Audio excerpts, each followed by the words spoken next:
Hello, beautiful ones. I am super excited for this conversation today. I woke up, realized I was talking to Amanda today, and kind of skipped out of bed because every time I have the chance to talk with Amanda, I've known her for about a year and a half, I think now.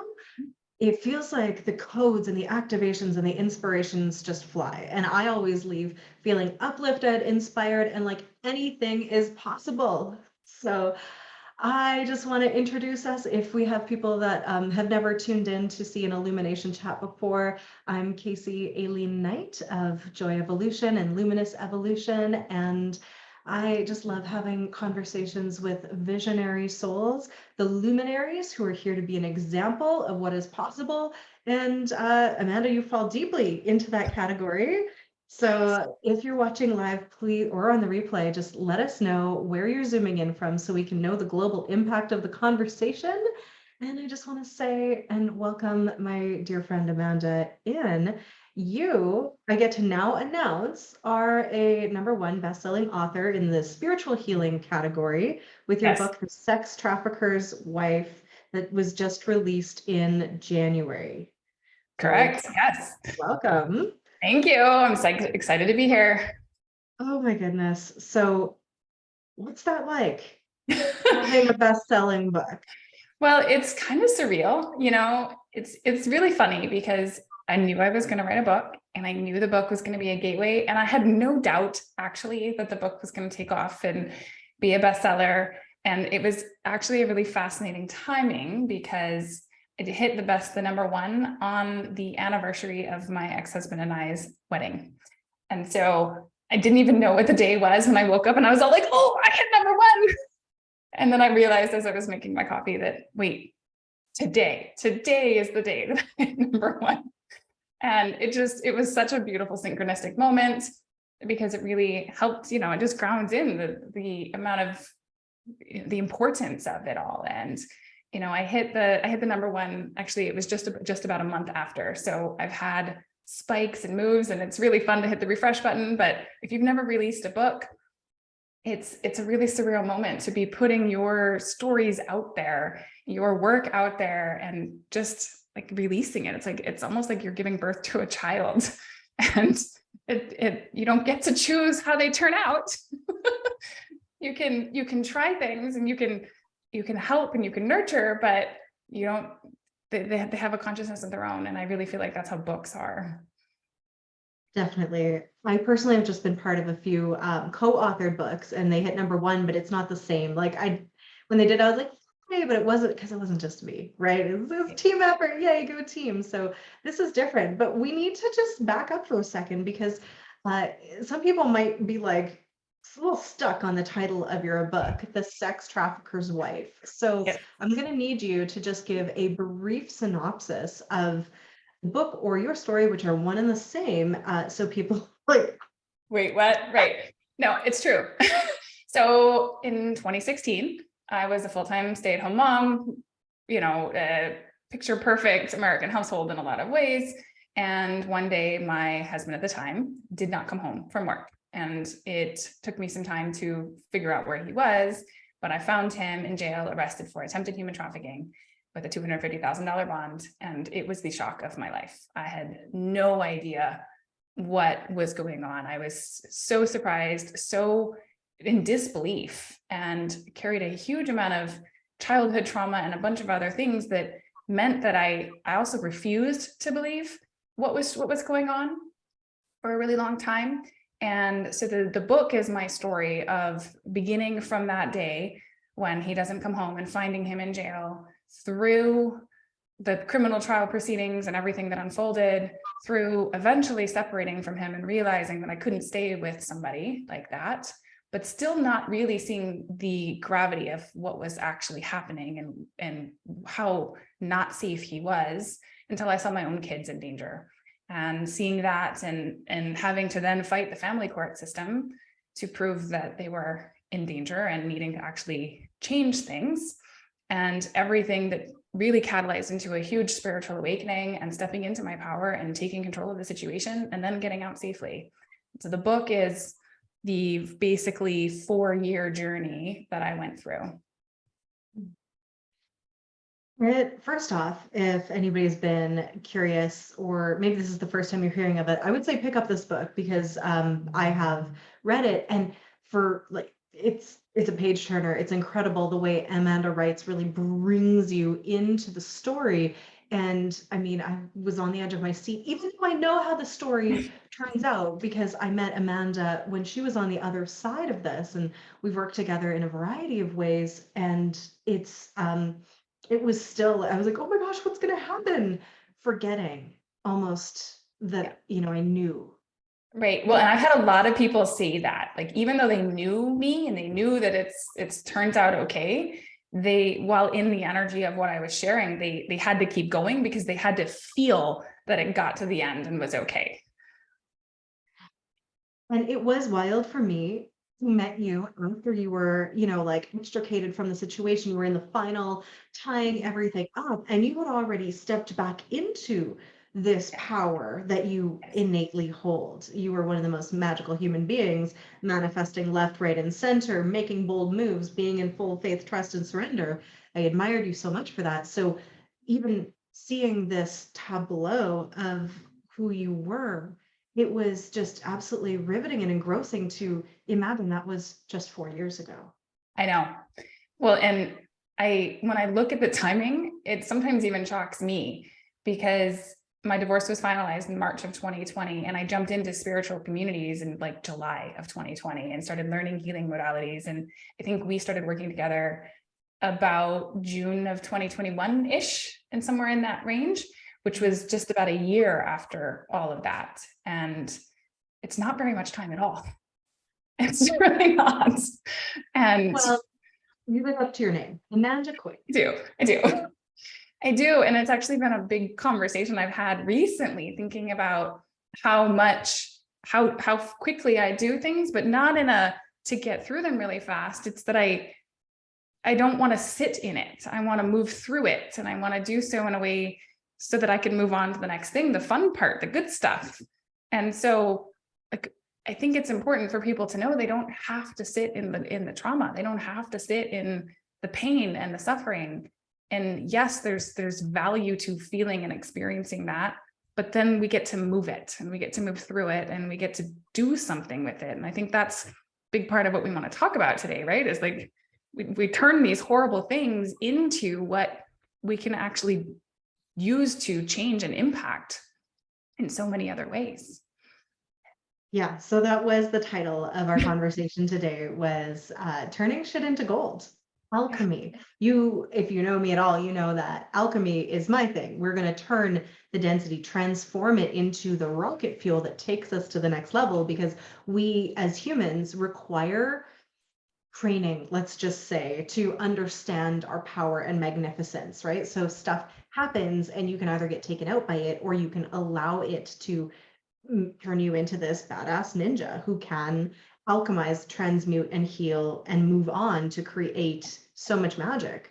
But when you were saying that people don't have to sit in it, I had this feeling, and I think it might have been somebody who was listening, of yes, you do. Like, how dare you say that? Like, of course I have to sit with this. It's mine. And I feel like sometimes it's a hard pill to swallow, It because is. people think if I could get over it, I would have already. So can we talk about that? Yeah, absolutely. And I think that it's an important thing to acknowledge, because the amount of trauma that's installed in society is pretty extensive. I don't think anybody out there doesn't have some level of traumatic experience and not everybody's going to have the same big crazy story that I have, but we all have something.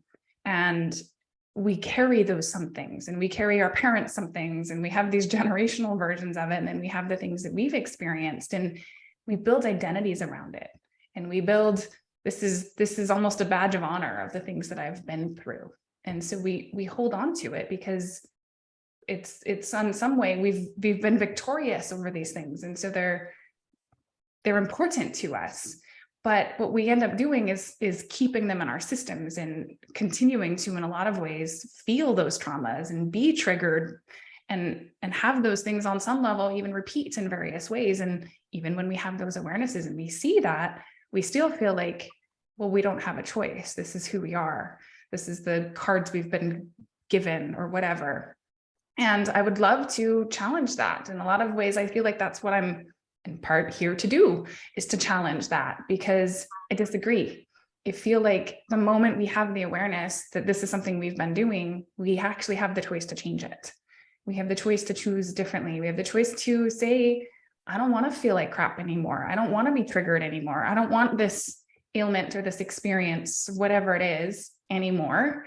And I'm ready to look at why I've created this. And then I can then choose to do something else. And I think that's true for trauma, disease, pain, suffering, all of it. And I feel like people like me who go through really big things and then come through them and come out of them really quickly show people that, wait a minute, we don't have to sit in it. You know, I've been interviewed, I don't even know how many times at this point, about my book and my story. And there's been a few people who are like, wait, it's not even been very long. Like that's only been a few years ago, and you're normal, you're okay. I don't understand. And the truth is, I don't sit in suffering anymore. I mean, going through it was hard, yeah. But the moment I learned the things I needed to learn, it was really, okay, what's the opportunity and what's the lesson here? What do I need to do differently? And how can I help other people who were there get to where I am? And I think that's, you know, for me, why I had to go through that. It's such an important big thing, so that I get to see, no matter how bad it gets, because it got really, really bad, we can come through and we can be even more in our power than we were when we started. Getting lots of love with the hearts and everything like that. And if you're watching this and you're resonating with the message, like, let Amanda know, because when you have a soul mission, you have a calling like Amanda does, and where she's turned her pain and her mess into her message and her inspiration, is helpful to know that it's landing. Yeah. And what I'm really pulling out of the story that you have is that you refuse to be identified for Yes. long in the role of victim. Correct. While at the same time honoring that you were Mhm. a victim of this and your family was. So that's also a very fine line to not bypass what's happened in people's lives, right? And because people can go, but bad shit really happened to me. Right. And What's bad that shit. line? Well, and bad shit does happen. And, you know, I've been talking a little bit about this in some of my circles, that we are not broken. We are not broken. We are not, you know, this idea that we're never going to be healed, and it's this lifelong thing we have so much work to do. That story is in a lot of ways perpetuating these traumas over and over again. We are not broken, and the things that happen to us aren't our fault in a lot of ways, because we've been installed, the society's installations and all of the, you know, the words are eluding me, but the conditioning, that's the word I'm looking for. The conditioning that's been installed through our families and through societies has made the programming that we're operating with what it is. And so it's not our fault. And it's not our fault that our bodies have a physiological reaction to trauma. And it's not our fault that our bodies become addicted to these cycles. And it's not our fault that our bodies are responding in the ways that it only knows to keep us safe, because that's the way it's always been. And so recognizing that your body was doing everything it was supposed to keep you safe, even though that actually in some ways kept you in unsafe situations, that doesn't make it like your fault, in the sense that you on some level are a victim to those experiences. But at the same time, the moment you have the awareness that that's what's been happening, and the moment the awareness comes to you that you actually have a choice in the say of it, and you can say, body, I see you. I know that we're holding a bunch of fear, and that this has been how we've survived so far, but it's not working for us anymore. And it's not working for what we're here to do. And we have to acknowledge everything our body is going through and recognize it and honor it. And then we get to choose differently. and we get to choose to acknowledge and release the fear and take different action and different steps. And that's when we become the empowered person rather than the victim. Because yes, we were a victim and we experienced things that were out of our control, but then we chose differently. And we get to choose to not sit in that victimhood, and we get to instead step into this new place. And I don't remember who said it, but there's this saying that we go from victim to victor to vessel. And so once we've overcome those things, we not only are the victor of it and we hold that badge of honor, but we also don't have to sit there and identify with what we've been through. We can then become the vessel for change in some other bigger way. And that's what I feel like this whole turning shit into gold journey is actually about, is going through those steps and stepping into the role of the vessel of how can I be a conduit for change now that I have all these keys and codes. Mm. Can you say that one more time and just let it land for people? Because I think they need to really hear that phrase. Yes. So the victim to vessel to victim, the victim to victor to vessel. And so we are the victim of the experience. We don't have a choice in a lot of ways. Things that happen to us, our body's response, and shit really does happen. That's the reality. But once we have those awarenesses and we become victorious and we become empowered, we then step into the role of the victor, where we feel like we succeeded and we feel amazing, but we are still identifying with our experience and identity. And then we have the opportunity to step into the role of the vessel, where we become a conduit for change and impact and growth and evolution of the world. And that's, to me, the whole point. Mm. I love that. I haven't heard that before. I know this to be true, but the victim to victor to vessel is such a beautiful way of describing what is, I believe, people answering the call. Yes. And allowing themselves to evolve through the shit, right? Exactly. And turn it into compost manure to grow something new. Exactly. You know, when I first got divorced and realized I had succeeded this amazing outcome, and I really did feel victorious. I felt like I could do anything, but I also really struggled to identify with the trauma in a lot of ways. And I didn't want to always talk about it. I didn't want it to be part of my mission. I overcame that, and I just wanted to be on top of the mountain for a minute. And I think it's a normal progression of it. But then at some point you realize the value of the story and the value of the experience. And there's so much on taking people along that journey. And I believe I got this download recently that, you know, we historically and in humanity, people have to generally go through big traumas to wake up. They have to be backed into a corner. Things have to get really bad. And that's just been the pattern that humanity has gone through. It gets bad enough, and eventually they make that change. And I don't believe that's the only way to wake up. And I don't think anybody really believes it has to be that way, but generally that's what's happened. I believe the more people who bring those stories out of the shadows and tell the stories from their point of view actually can be the ways to help people wake up without having to go through the traumas, because they go on the journey with you. They go on the journey and they experience the feelings and they have the awarenesses right alongside with you, and they get to download those pieces without ever going through it themselves. And so if we can bring those things out of the shadows and use them for these awarenesses and these awakenings, and help people not only not feel alone because they don't know how to talk about their stuff, but then even have more people go through it and have their own awakening. Like, things can happen really fast. And I like speed, I like fast, but also how amazing to not have to go through trauma anymore to get new awarenesses. Like, that would be a huge shift for everybody. Absolutely. And I do believe that to be true. And I just want to share that every time you were saying wake up, my brain was finishing it with wake up. But it wasn't like spirit, like just like to the spirit or to something bigger than themselves, which is sometimes what spiritual awakening is, right? Or wake up to a conspiracy, wake up sheeple, like that kind of awakening. Right. I was hearing it as wake up to your own power. Yes. 100%.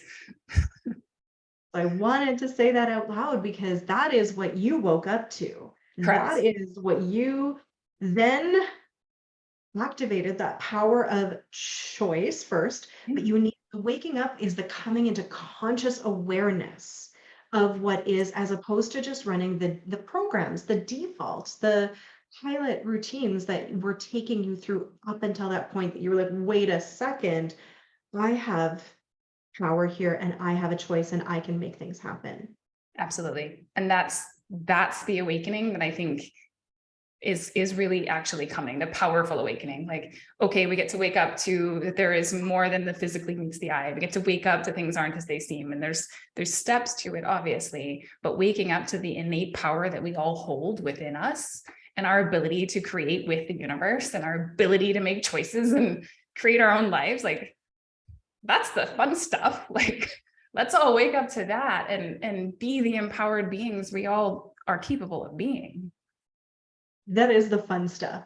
And I think that's not talked about enough either. And so I love that you're this living example of it, that after the healing, there is then the rest of it, which is so much more fun. And I think people can get almost stuck on this endless hamster wheel of healing, Yes, they thinking do. like that's the only thing.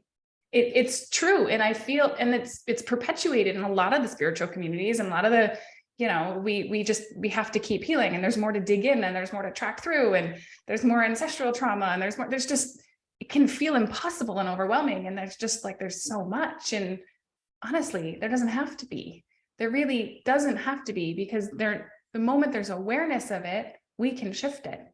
We don't have to know every fine detail of whatever happened in every single lifetime to make a new choice now.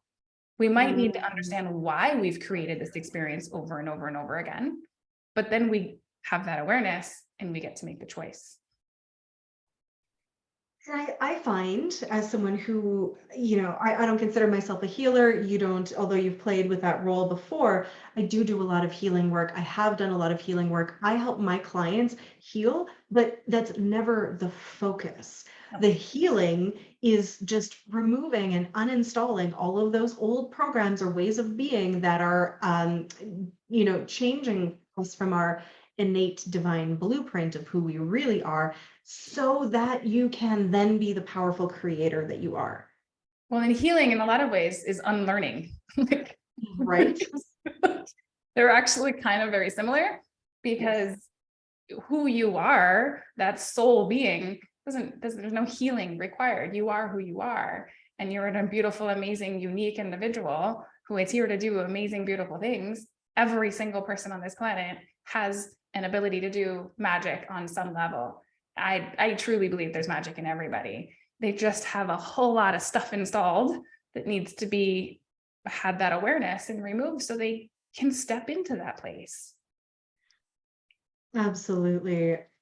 I mean, if all that is, and I know you're a computer gal, so you appreciate this, but just for people, I heard this first from Cat and Boots, a friend from TikTok, and she says basically source is a computer and trauma is the virus. Correct. And Correct. it corrupts our original files. Yes. So to put that into like words that people who use technology all the time can understand, what did that look like for you? Like to do that trauma healing as removing the virus that was keeping you from being able to execute your actual beingness? Well, as somebody who has worked with computers for a very long time, the moment you realize there's a virus, first of all, you unplug it from the network. And so because it spreads, and it spreads throughout all of your immediate collective, your family. And I think this is true. People operating from trauma, right? They spread that trauma throughout their families, throughout the things. And it's important at that moment when we have that awareness that we're going through something, not that you isolate yourself, but that you recognize this is your work to do. This is your work to deal with. This is an internal process. And if you can find somebody potentially to hold space for you who isn't going to intercept and take on your trauma, amazing. But it's ultimately the responsibility and accountability is for self. And so trauma is the virus, and we have to remove the virus.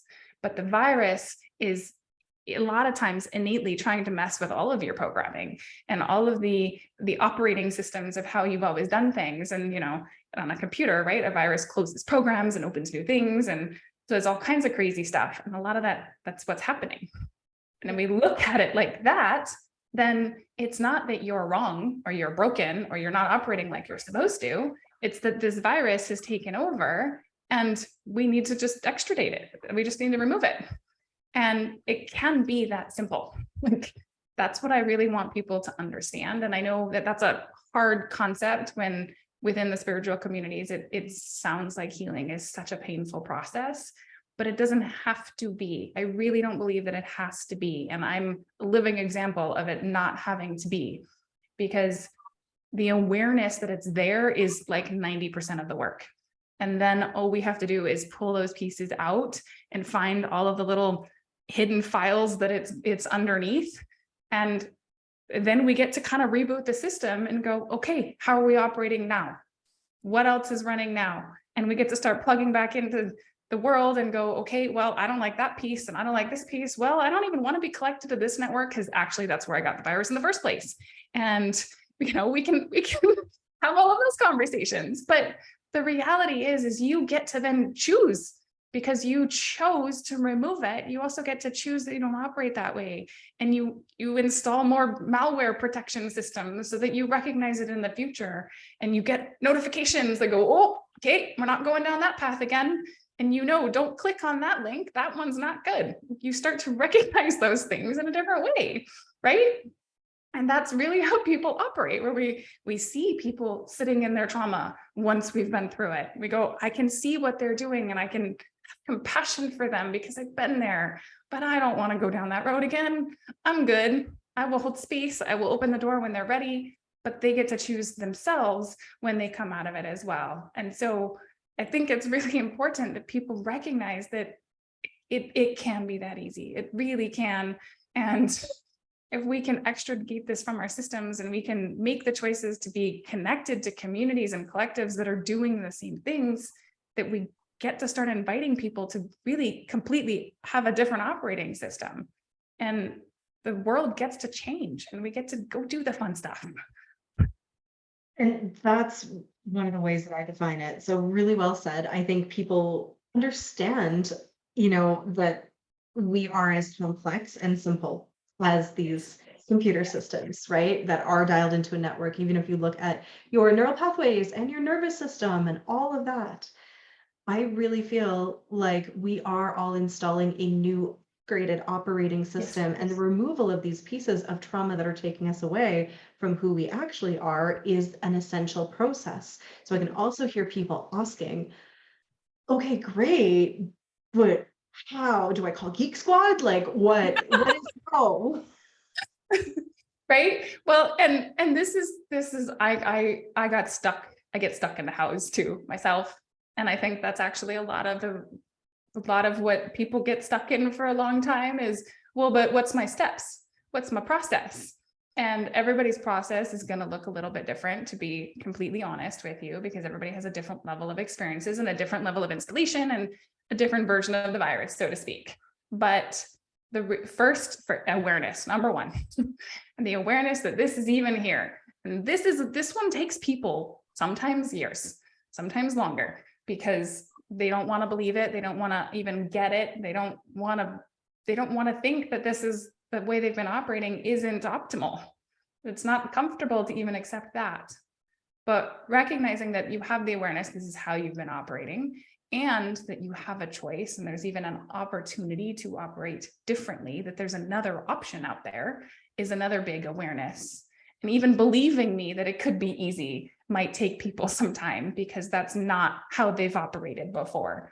And so this is where we get to step into the realm of possibility.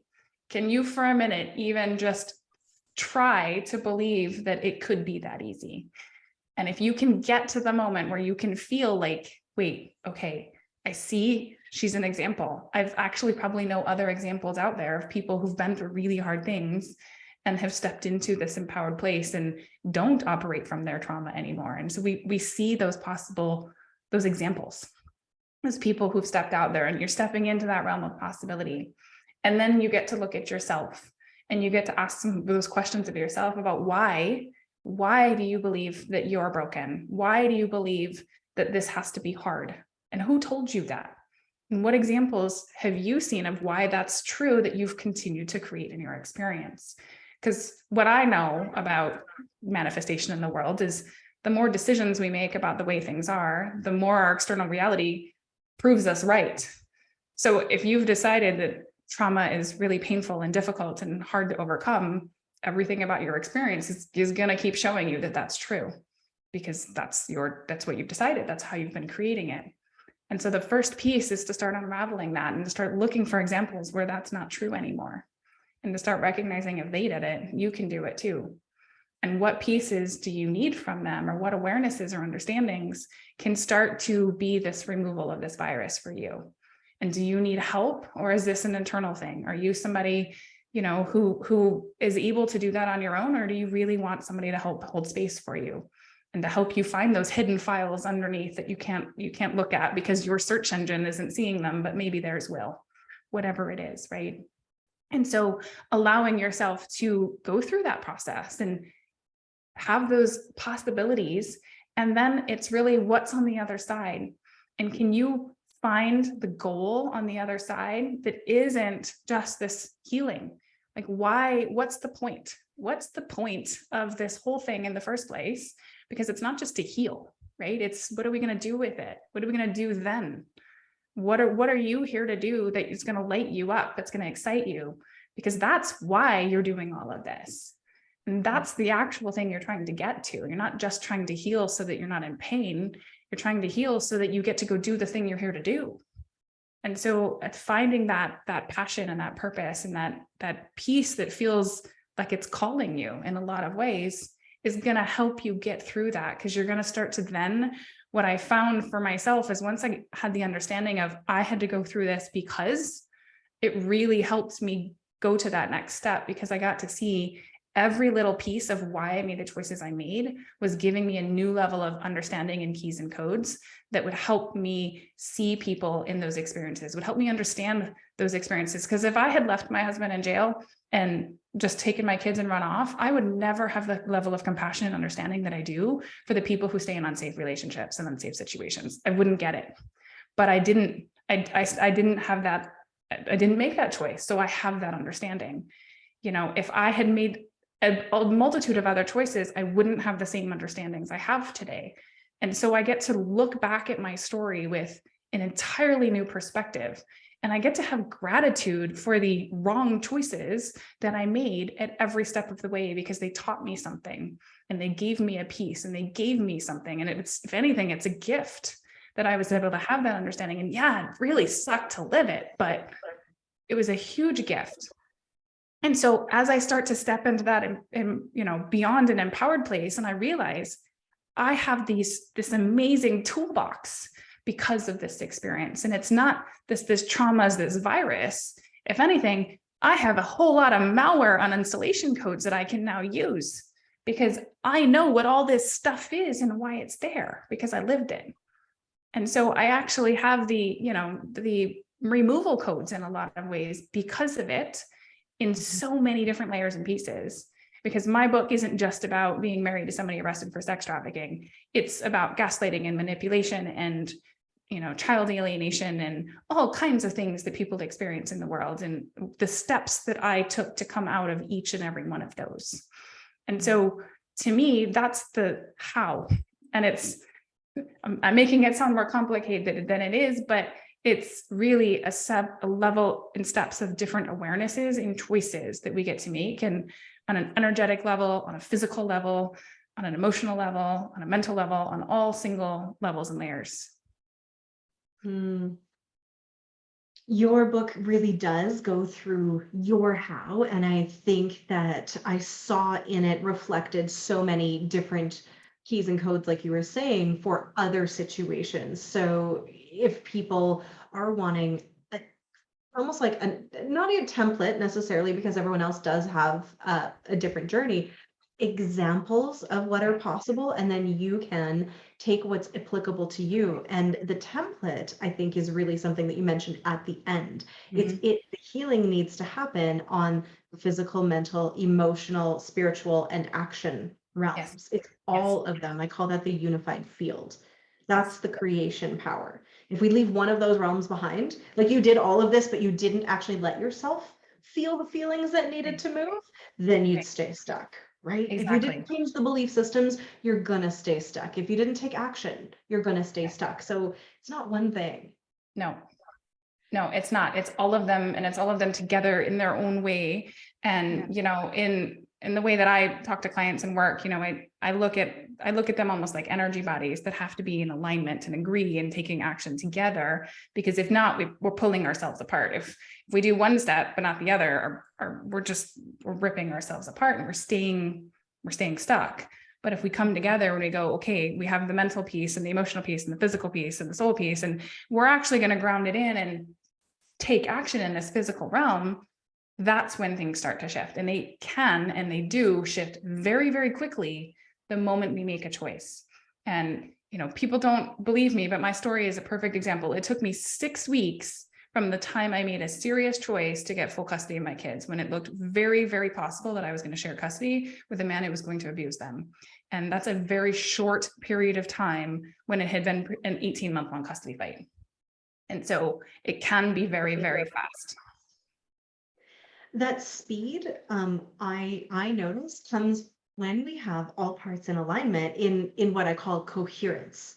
When we're in an uncoherent state and part of us is thinking one thing, but then we're feeling another thing, and the subconscious is doing a whole nother thing, that pull apart energy creates this disharmony in the field. So you can try to do something and it's just not going to work. You hit up against the wall because of that resistance. And the second you come into making that decision and you have coherence behind you, then the entire universe rearranges and conspires for that to move quickly.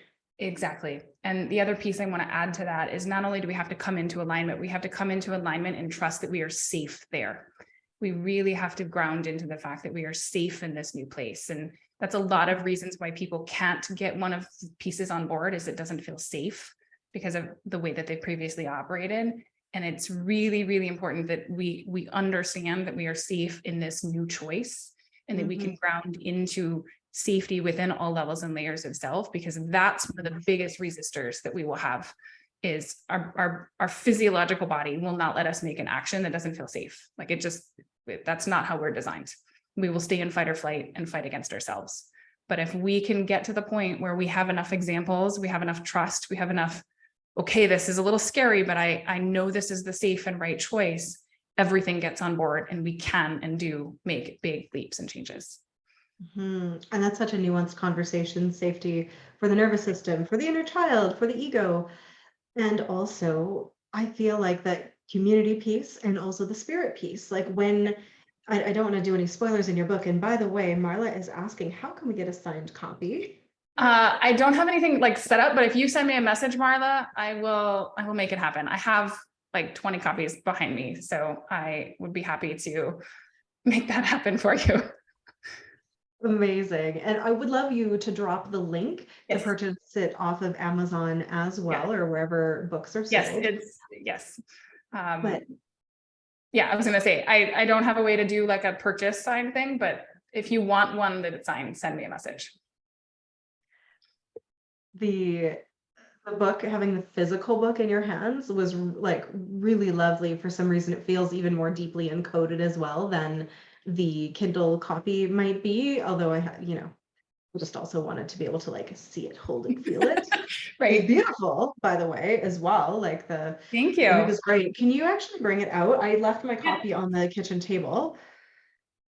In here, you have the whole gamut. Oh, it looks like that. I know.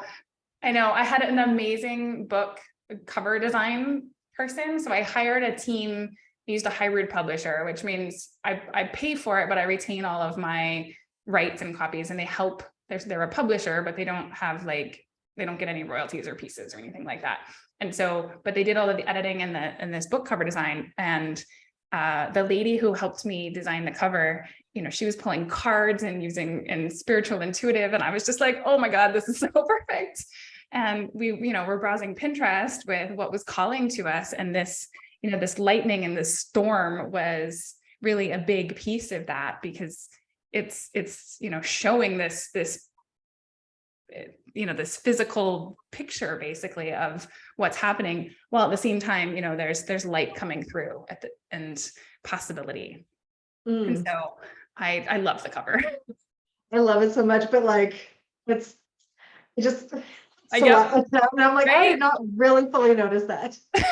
I didn't notice that until just now, but well, and I even have some of the other colors that are in your picture too as well. So well, we were destined to know each other, work together, and connect. Amanda was a one-on-one client of mine for 6 months, and we had so much fun because you had already this, I know how to shift, and I know how to shift quickly. So instead of slogging through the healing stuff, which I can help people with, but it's not as fun, we were flying and pulling in new possibilities. And you were at that time in 2021, really in the process of going, I want a whole new life. So can you tell people where you're at now?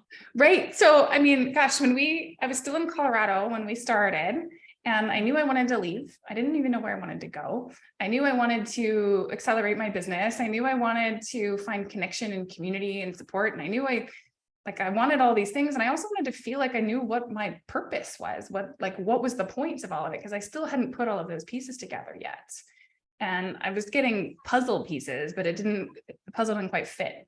And, now I'm in a whole new location, the whole new place. I'm remarried unexpectedly. That just landed in my lap. And my kids have a new stepdad. And, and honestly, we're actually at a shift moment again, because we only can stay still for so long. But my life is so different. Like I got the connection and the community and the support more than I even knew I could get.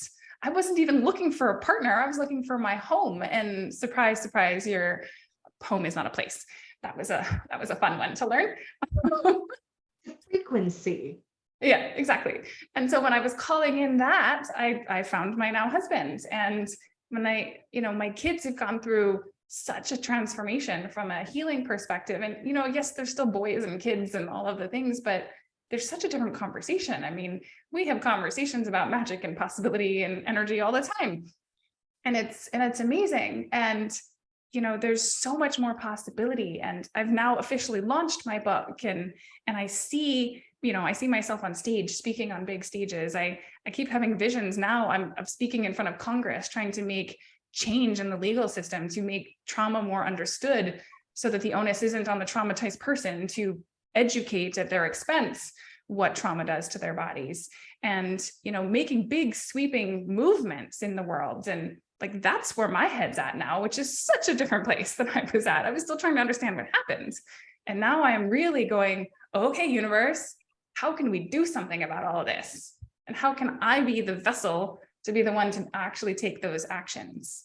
My favorite thing about you has always been how you weren't ever stuck on how something should look as well, which I think allowed you the speed and the creativity in the manifestations. You were like, if something didn't work, you'd be like, well, it's leading me to something even better.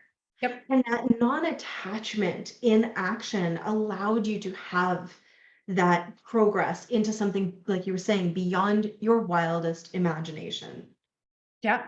I mean, I was a full-time single mom of 3 children in a pandemic, going, okay, I need some help. I need some support, but I'm open to what's going on. And here we are, like a year later. And now I'm remarried, and we have a whole new life, and we're just getting started. It still feels like we're barely scratching the surface, because I'm just starting to really understand even what could be possible. It's like, we don't ever dream big enough. That's a thing. We never allow ourselves to really dream big enough. We dream of just having enough financial freedom that money's not a thing. Well, but why, right? Why do we need that? We dream of having the partner. Why? We dream of having, something that feels purposeful in our life. Why? Like, I really want to push people to dream bigger. Why do you want to do those things? What really could we do and change in the world? That's where I want to go. So many goosebumps. And that's the other thing that I love about you is that you have turned this into really a movement, a passionate movement where, you know, for people that are in this kind of trauma, where you're at right now, it's not super relatable to them No. anymore. No. However, what you are is your story is the relatable piece. And now your frequency, what you are capable of, where you are vibing, what you are dreaming into, that's the inspiration of possibility. Yeah. That they can go, wow, maybe that's possible for me too. Well, and the way I was seeing it the other day actually is like, as my sharing my story in my book, and there's another book coming too, but I'm building bridges. I'm building bridges from where I was to where I've been. And sometimes the people on the other side of the bridge, it's so foggy, they can't even see there's a bridge. And so I kind of go over there and I'm not like, tap, tap, hey, over there. And the bridge gets brighter and brighter the more I speak about it and the more I talk about it. And so it's this invitation going, this is this way. You know, there's possibility here, and you can see what's on the other side, but you still have to make the choice to get on the bridge and to take the step and to go. And I'm not pushing anybody. I'm not pulling anybody. It's just, this is what you could do if you wanted, and be that inspiration, be that light, because to me, that's why I went through all of this, is so I could take people on those journey. I could build those bridges. I could be those examples, and I could actually go through and make those changes in the world. Because my story, you know, speaking in front of Congress, telling people that I had to pay $75,000 to prove that my husband, who was arrested for trying to have sex with an 11 and 14-year-old, was unsafe to be around his own children, is nuts. And yet that's my reality. And that was my reality. And the majority of people can't afford to even start to have those fights.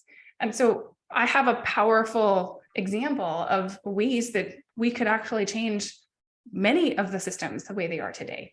And I can talk about them and not be re-traumatized. And that's, I think, the really powerful piece, is because I've made it to this other side, I can talk about these really dense, heavy topics without going down a re-traumatized path, and without taking myself out, without making this huge piece. And yes, are there days where it's heavy and hard? Absolutely.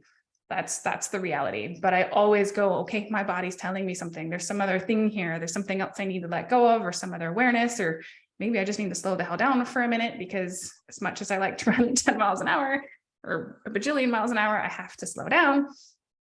So, you know, it's all of those pieces, but I get to do all of that. I get to be those bridges. And, you know, the people who actually read my book, I've had people come to me and say, oh my God, somebody is writing my own story, where people have had such similar pieces, or they never felt understood until they read my book.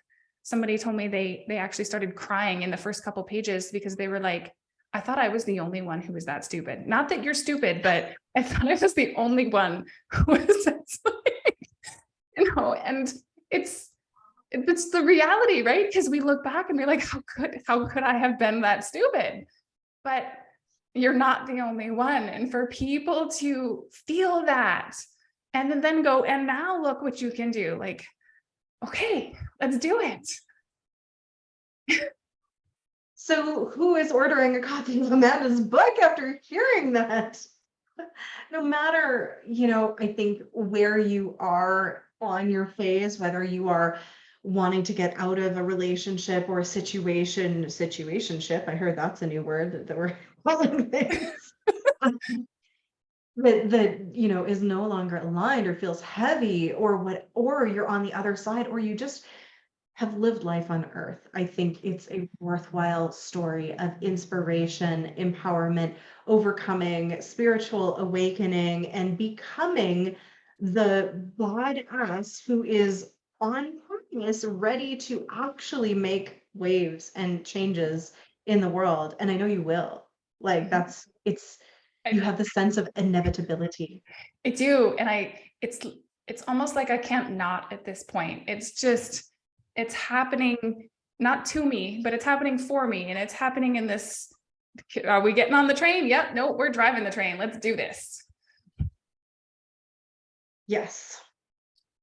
It is the gravity that you now hold, Yes. where you don't even have to move, and it's your emanation that shifts things. Just your presence and your beingness has become so solid, so rooted in the power of who you are, that when you do make moves, they do make waves. They do. They do. And I get to all of my childhood, I trigger everybody gets to come back to the surface, and I get to do it with intention, and I get to do it with, this understanding that that is who I am and why I'm here. And I'm just here for it. I'm honestly very excited for what is to come. And I feel like it's just going to start to build ripples and ripples, because I'm not the only one on this journey. And I know that more and more people are going to get on the same train, and together really is this movement as we move through and bring down what is possible for people to really experience in this life. I've spoken with 5 or 6 women over the last few days who had a similar sense of inevitability for the structural and systemic change that they are here to make. And they speak with that same conviction and inevitability. It is just so good. The team, has been activated, and there are so many different levels and layers and stages. So I have known since I was 8 years old that I was here to help the helpers and do some of the work I'm doing now. It took me a long time to grow into that. Been doing it for a while. There are people like you who have stepped into this over the last just few years.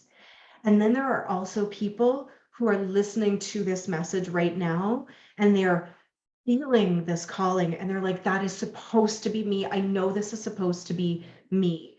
And so there are 2 things that we want to invite you to, maybe more than that. So number 1, it's Amanda's book, and I want you to drop the link in, or you can send it to me and I will drop it in as well, because people need to be able to order that.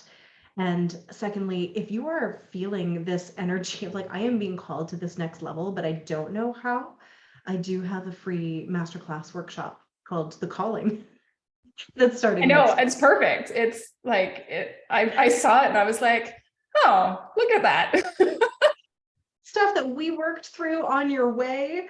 We're going to pull in pieces of that evolutionary alchemy, and we're also gathering a community of the change makers, the wave makers, people. So regardless if you feel like you're already on mission, but there's something bigger and there's an evolution, because it keeps changing and it keeps getting bigger, by the way, no matter how long you've been doing this for, or you're just at the beginning, I invite you to come play. We're clearing out the old stuff. We're supporting the body, but also the mind and the heart and the soul in stepping into this next level, because that's part of my mission, is to help the helpers. I'm not here to make systemic change in those organizations, but the women and men that I work with are, or they're making waves in their own communities. So I am going to drop a link in for that free masterclass as well, because it's going to be powerful. Because, and I'm sure you can speak to this, Amanda, time is now.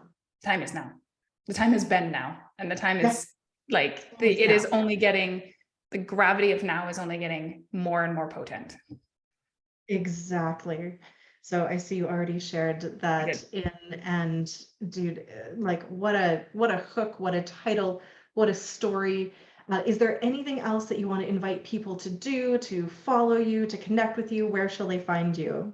You're welcome to follow me on the Facebook or TikTok. I have at the Sex Trafficker's Wife on both places, or at Amanda Quick Healing, or just friends on Facebook is fine. I am in a big shift of what I've actually even offering in my business, because as I put my book out there, everything is moving. The gateways are opened, and I have had people ask me to help them bring their own big story out into the world. And so that is one thing that I'm helping people do. But I'm also really gung-ho on how do I help people really get this whole trauma doesn't have to be hard and painful. And that's actually what my next book is going to be about. And the running title, don't hold me to it, the running title is going to be Becoming Whole, because we're not broken.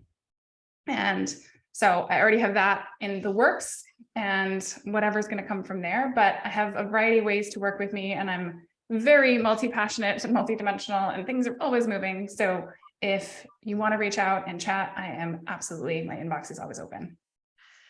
Another reason why I love you, because that's my theme. It's like, yeah, I can do healing work for people, but I really want to work on the holding of Yes. bringing all of that separation back into this coherent, unified field so that we can be the powerful, badass creators that we actually are.